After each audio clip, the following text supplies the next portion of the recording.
Donc oui, je vais rester sur le même sujet. Donc on va parler de l'optimisation du sizing des implants FAC de chambre postérieure.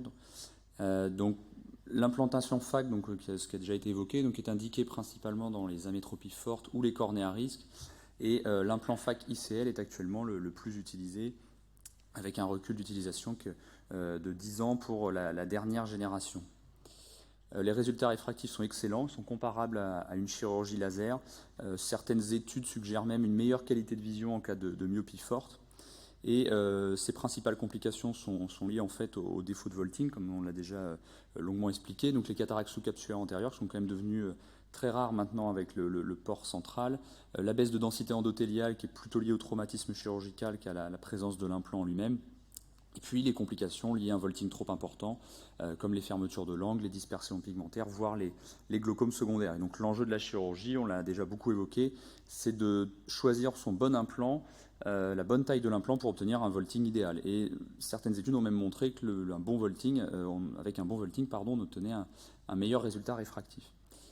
Donc historiquement, on utilise le tableau de sizing fourni par STAR, qui nous permet de choisir la taille de l'implant en fonction du blanc à blanc et de la profondeur de chambre antérieure. Et puis il y a des formules plus récentes qui ont été développées, deux principalement utilisées, la NK Formula qui va utiliser la largeur entre les deux éperons scléraux et la flèche cristallinienne, et la KS Formula qui elle va plutôt utiliser la mesure d'angle à angle. Et donc sur les OCT récents de segment antérieur, notamment le CASIA 2 ici, ces formules sont intégrées et l'OCT va nous fournir un tableau pour choisir son implant et nous prédire un vaulting post-opératoire qui peut être attendu, que ce soit avec la NK ou la KS Formula ici.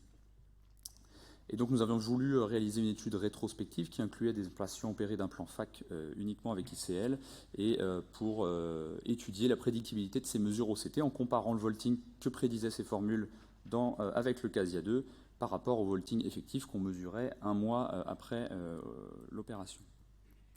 Donc on a inclus 86 yeux pour une myopie moyenne de moins 10 dioptries, un âge de 32 ans. Et le vaulting moyen mesuré en post-opératoire était satisfaisant, puisque comme on l'a rappelé, on vise 500 microns, et là dans notre étude il était de 507,7 microns précisément. Et donc les résultats montrent sur ces courbes de régression linéaire qu'on a une meilleure corrélation de justesse entre le vaulting prédit par la KS Formula par rapport à la NK Formula avec le vaulting mesuré. Et en fait, ce qui est intéressant également, c'est de regarder la distribution des écarts du vaulting prédit par rapport au vaulting mesuré. On se rend compte que la plupart des vaultings, plus de 80%, étaient surestimés par les deux formules NK et KS Formula, ce qui est finalement assez bien corrélé avec les données qu'on a dans les littératures. Et ces formules donc, ont tendance à surestimer le vaulting.